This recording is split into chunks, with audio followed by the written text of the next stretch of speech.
Alright, so we finally got the stock axle out. Getting ready to put the Rubicon axle in that we got trussed.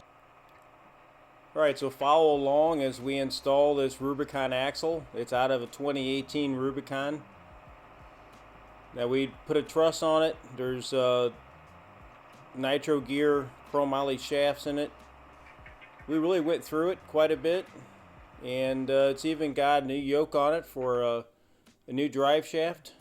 But follow along, I'll show you some neat new ways to bleed the brakes, and we put those new control arms that we built on it also. So stay tuned as we install. This is Jeepingmo.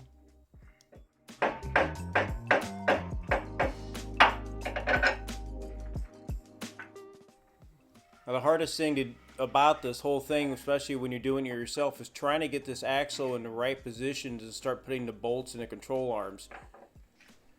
And then I'm also using a ratchet strap to try to pull the rear end forward to try to get these to line up.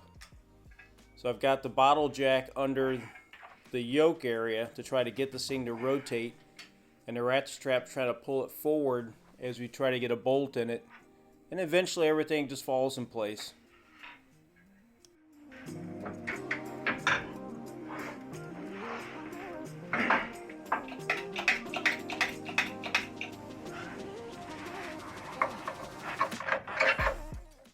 Using the spring compressors made this job a lot easier. I didn't have to try to get the Jeep up quite as high to get those springs to fully relax to get them out. And those are 3.5-inch dual rate metal cloak springs. So those compressors really did their job. Now you don't tighten down. If everything was a Duraflex joints, I could tighten all the joints up right now. But since I'm still running the stock uppers, we don't tighten those down until we're in ride height.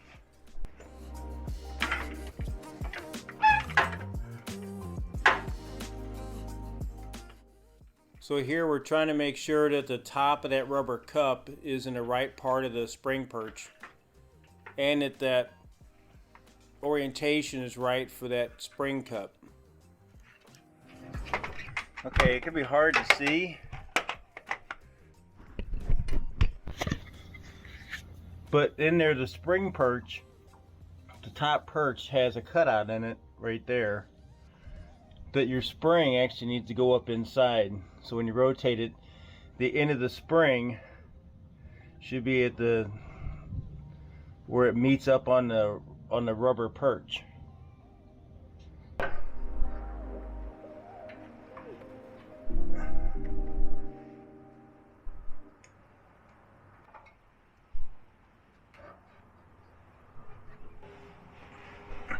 You use the ratchet strap to pull the rear end over to get your bolts lined up.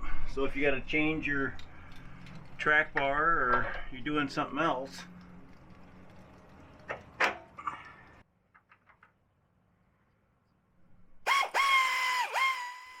and then once you have all your bolts in, they don't have to be tight, just make sure they're in.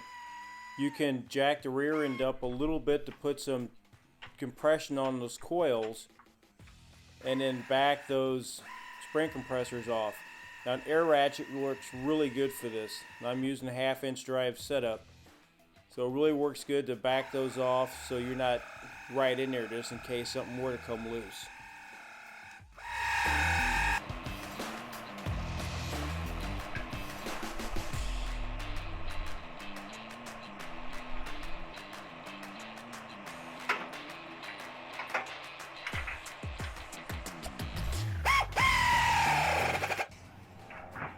We got to get the emergency brakes in.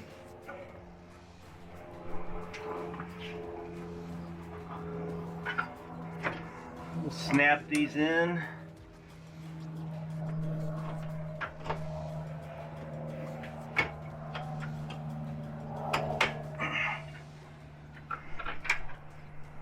Alright, so we had bought these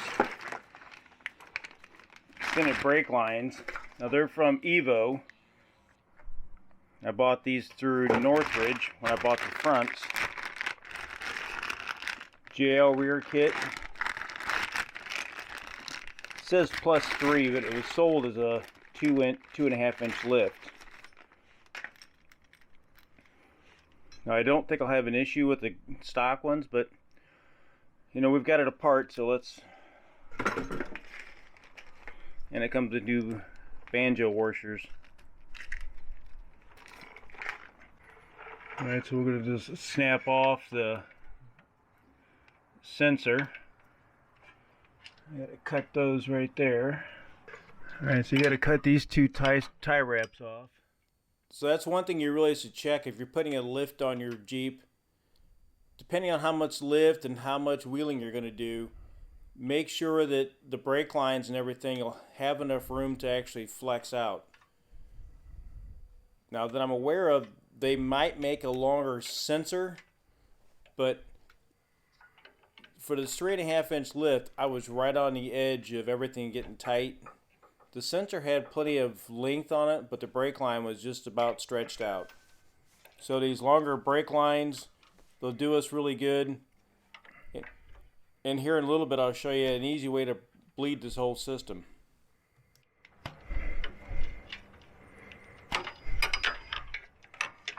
Now, unfortunately, the new line doesn't have these nice clips on it, so you have to zip tie it. Alright, so the fitting on the back is 16 millimeter, 5/8, so 16 millimeter converted is 629, and a 5/8 is 625. So that little bit of difference for something like this isn't going to make a difference.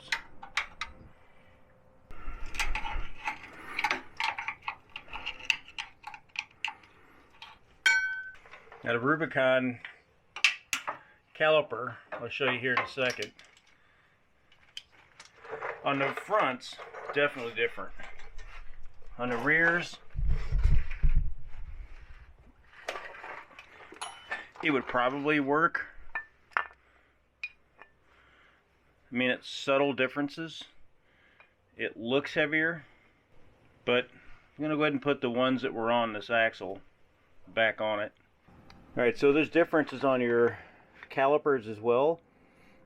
You see that which side the banjo fitting's on. It's correct on this one and it's opposite on this one. So when you're changing all this out, make sure you're getting the correct side on the correct side. Let's just set this on here to get the banjo in the right location. So make sure you put your little compression washer on both sides of the banjo.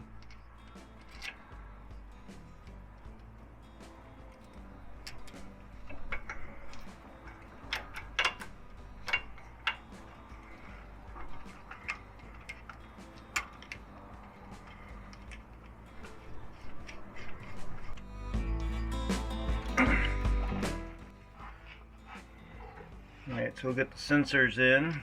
And then try to wipe them off. The sensors are magnetic, and a little bit of dust and everything from the brakes being applied from the rotor will all collect on that since it's metallic.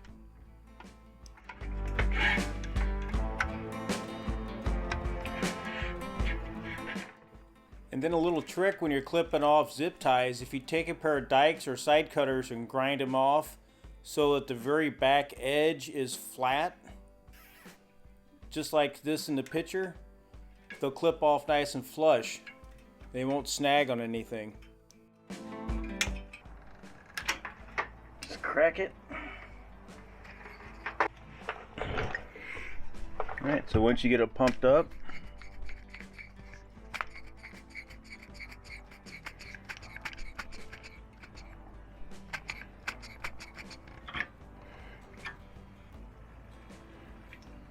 so we're starting to get fluid through. And this hand vacuum pump's worth its weight in gold and bleeding out your brakes. You don't have to keep having someone in the cab pressing and then bleeding back and forth.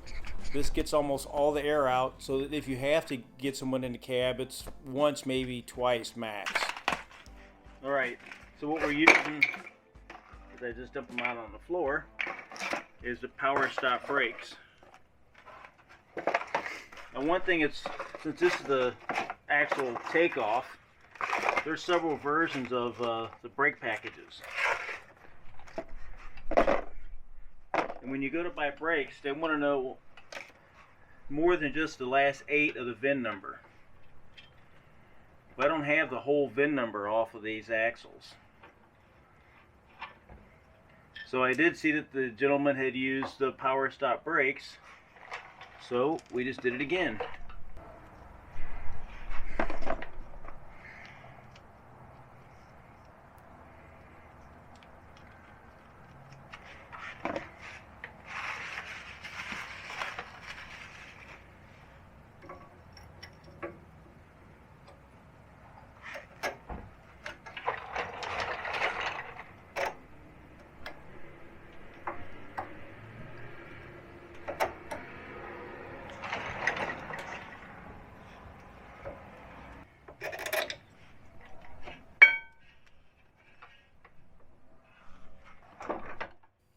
And then I don't remember where I bought this clamp at, but it's pretty cool. You just push the button and the screw will slide in and out very quickly. It'll disengage the threads.